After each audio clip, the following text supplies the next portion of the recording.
Content presented in Cheshire Corners is for educational and informational purposes only.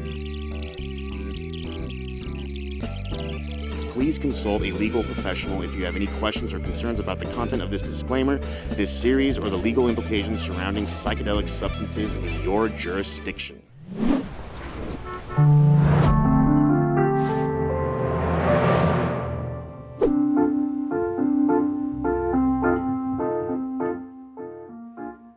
Welcome to Cheshire Corners. My name is Rita Tsaluk, and I will be your host as we trip through the looking glass.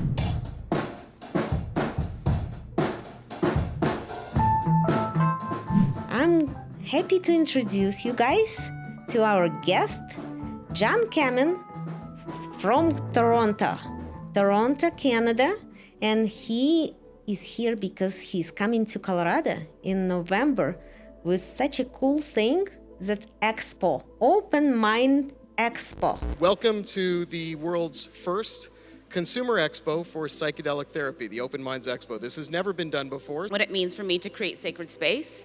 And so for me, that is a question. Anytime I'm walking into the room, I look around to see who's here. Who's in the room when we're talking about psychedelic and plant medicine specifically. And to share what I know and what I've learned about psychedelic preparation and integration.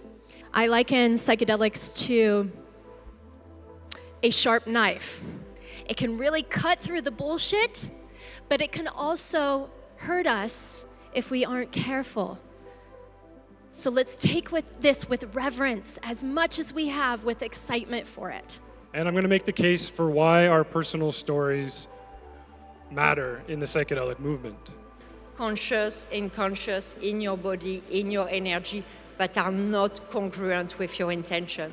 And microdosing is a fabulous tool in the toolkit for that.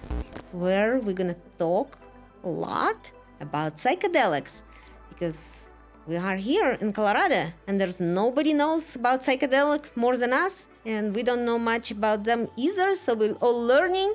Very exciting time. Psychedelic Renaissance. John, welcome. Thank you so much, Rita. Great to be here. So tell us, why did you decide to do Expo, and why did you pick Denver? Great question. It's a bit of a story. We, my partner and I started off looking in psychedelics through a website that we built out. And it was focused on how people can choose which psychedelic retreat to visit. And in the process of building that out and speaking to hundreds of psychedelic retreat operators from all over the world, what we really came to understand is that there's so many websites around with tons of amazing content to help people really understand all of the nuance around psychedelics and therapy. The problem is it's really complicated stuff. And people will try to go to a website and educate themselves, but we're asking them to learn a lot about psychotherapy and molecular science and what their mental health objectives are. And most people just, even if they have the time and the patience to learn these things, it's too complicated. They can't educate themselves. And so people end up getting frustrated and not participating or seeking the healing that they probably could get from psychedelics. So we realized that where people actually do get their learning and do start to understand is when they actually pick up the phone and talk to a practitioner. And that could be a retreat operator, it could be a ketamine clinic participant, it could be an integration therapist. Whoever it is who's working in the space, they're the ones with the knowledge. They're the ones with the information that consumer needs. And so that's where that information actually takes place, that conversation. And we realized, in building out a website, it's just not going to solve the world's problems. What we really needed to do was build an environment for people to have that conversation directly. And that is where the expo came from. And for your second question, why Colorado?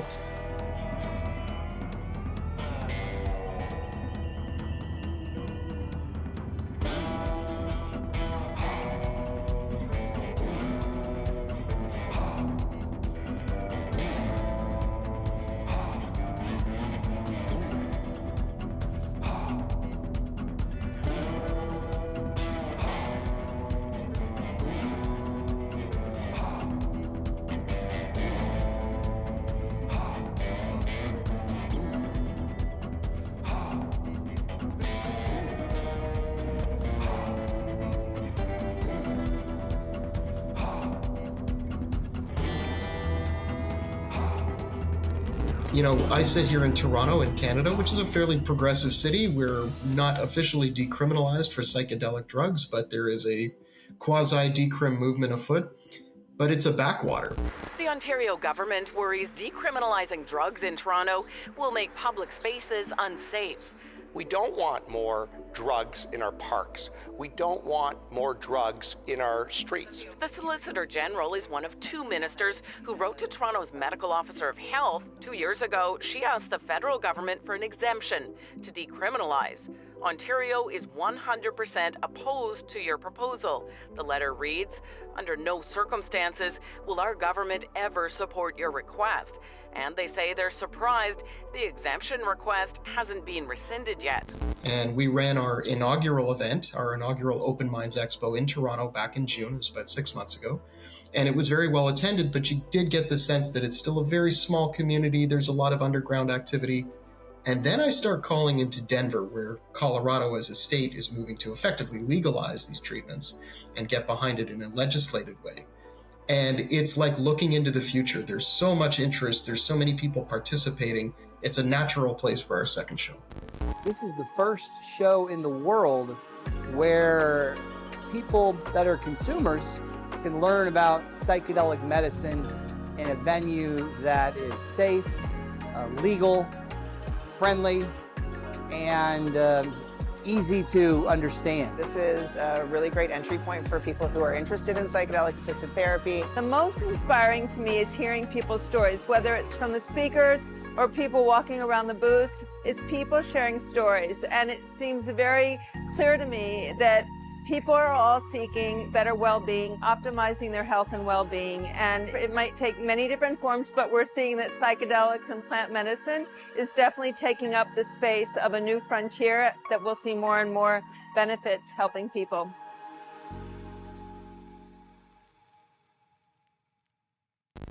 Yeah, I agree.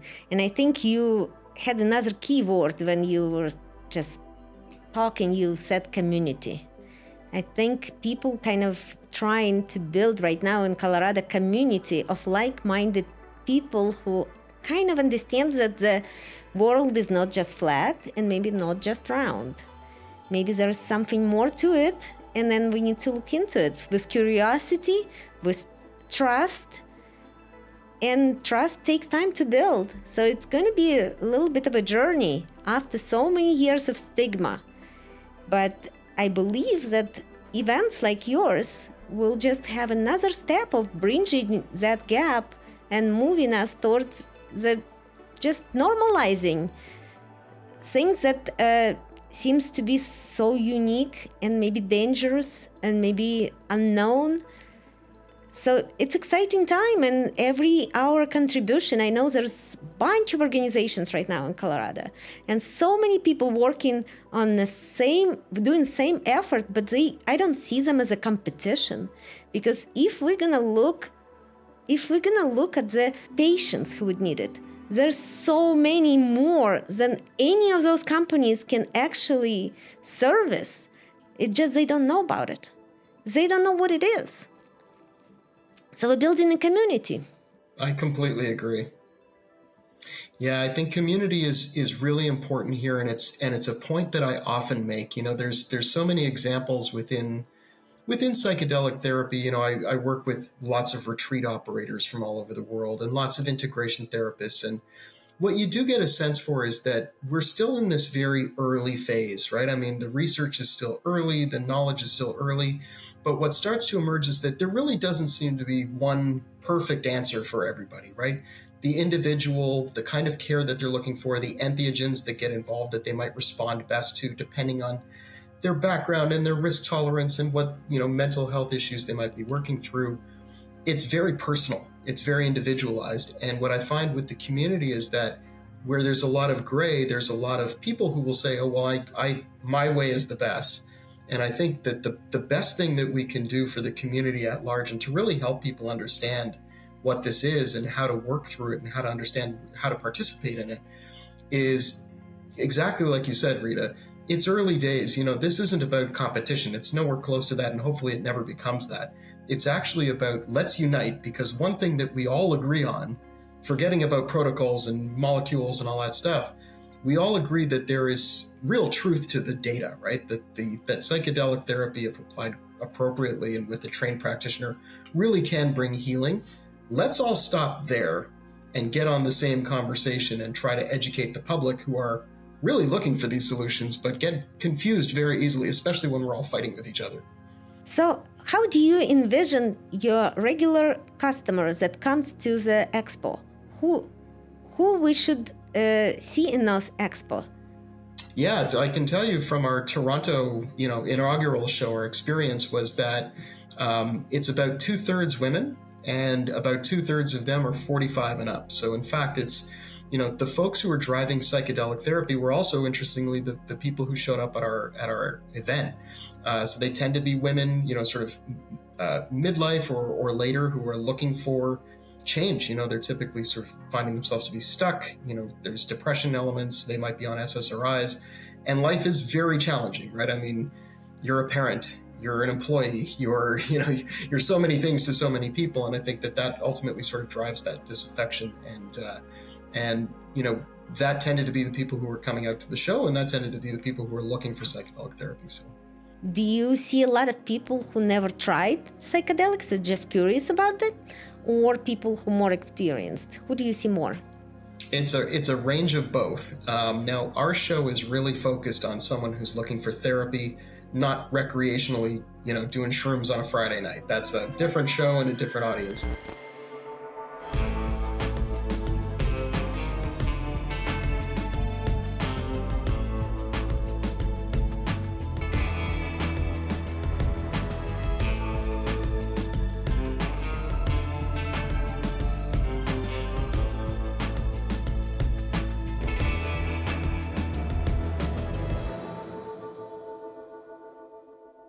People who we meet, very often they've gone through what we sort of call that first gate of understanding. And there's a number of different ways that, collectively people sort of find their way to psychedelics. They know somebody who went on a retreat and told them about it.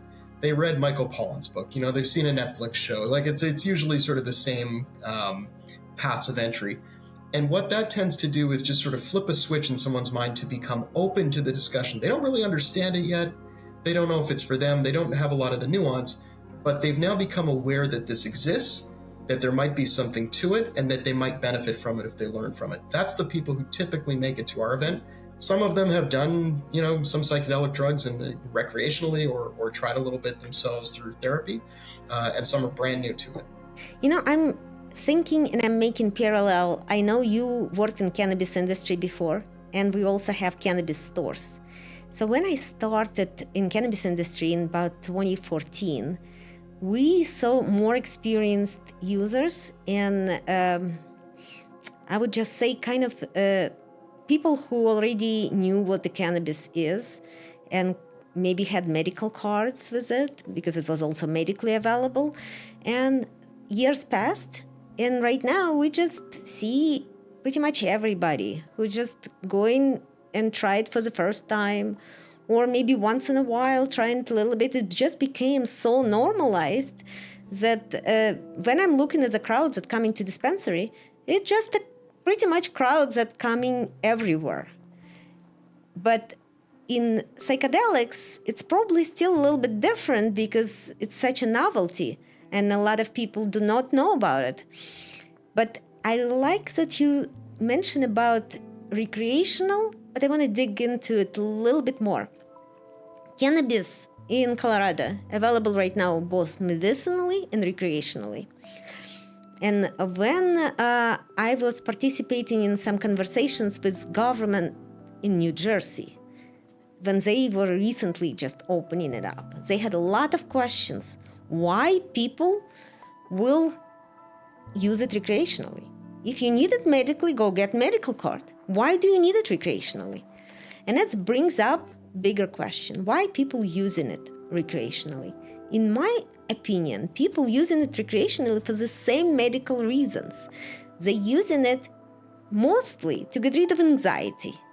Because every one of us want to be high in this life, in a good sense of it.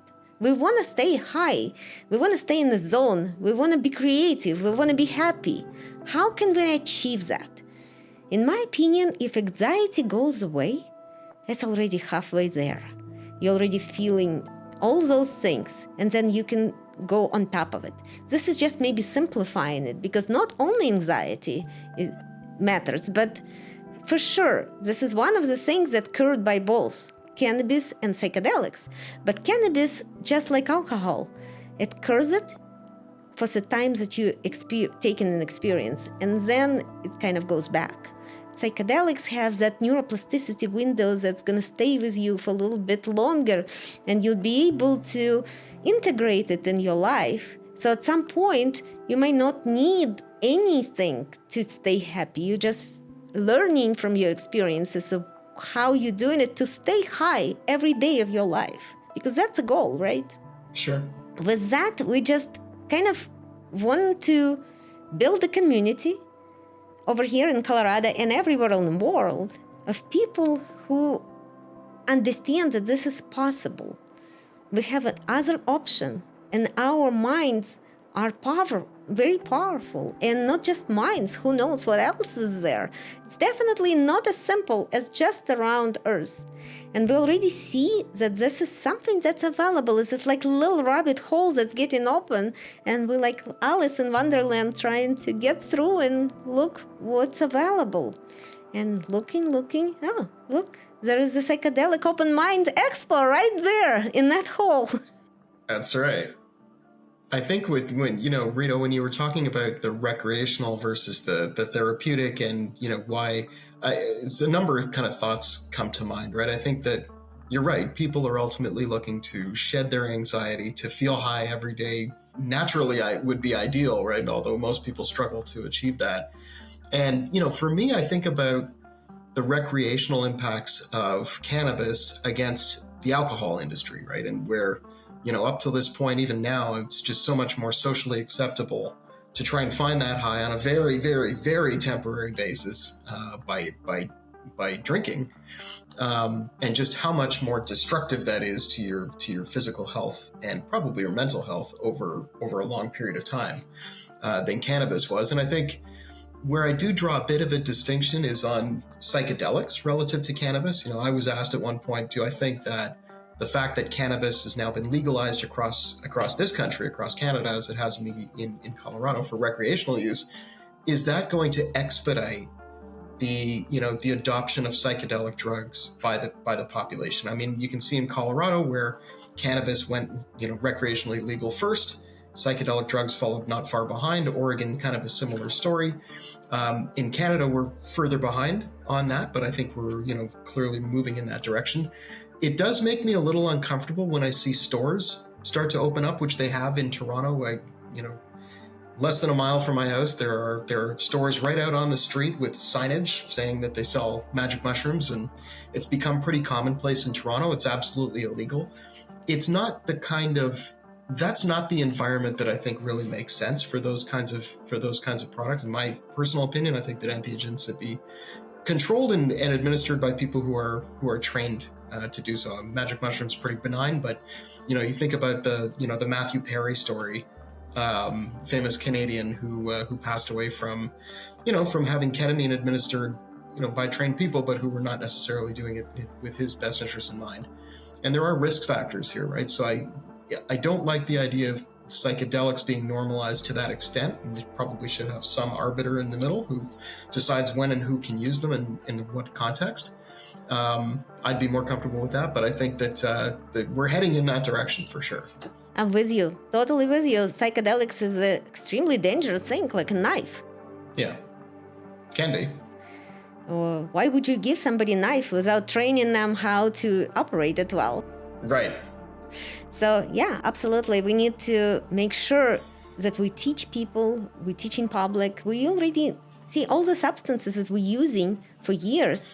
We know how to use them. For example, if you're going to eat a bucket of carrots, probably not going to be good for you. You eat just as much carrots as hopefully good for your body. Same with psychedelics. And also, we need to make sure that this is such a powerful experience we learn from them. kind of thinking about movie Limitless. If you remember, don't know if you've seen the movie. I did see that one, yeah. He was going to the really rough slope until he figured out how to do the same thing without the medicine. Right. So you can learn what you learn and then just do your best. Well, that's the goal. Ability, yeah, that's a goal. And we already went on that slippery slope in the 60s. And right now we're in this kind of in the second phase of psychedelics. I hope we'll make it right for everybody. Hopefully we will be able to raise it up. Right now, I'm actually at the coffee joint, social consumption licensed establishment in Colorado. It's the first one in the world. So we didn't know we're going to get that first in the world thing. We just opened up to kind of increase our space for nearby dispensary. But when we end up to be first ones, we had a lot of reporters and everybody around us, and it was a lot of responsibilities, because if we would mess it up, we would mess it up for everybody. And if we can make it right, we would make it right for everybody. Right now, this is not a big attraction because cannabis is so much normalized. But in 2018, there was a bunch of people who would come here, just take pictures here and say, I'm consuming legally. But the way establishment is set up and the way we're making it, people feel they just doing it the way we want them. We actually never had a lot of problems, never had really any problems with the customers coming here.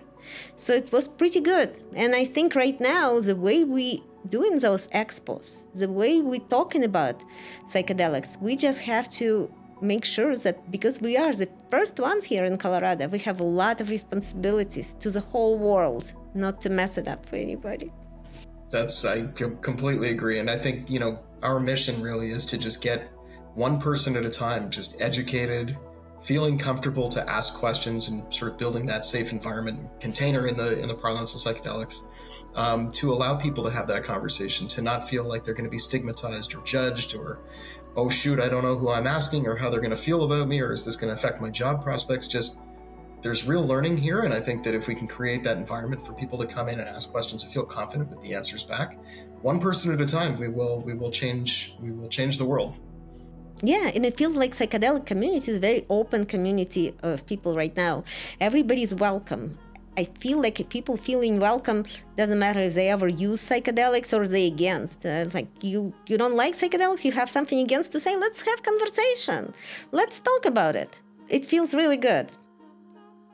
Yeah, I agree. I find that we're fairly new to the scene ourselves, but you can see how an idea that makes sense for the community like ours, it's really the first of its kind to bring the consumer to meet the practitioners.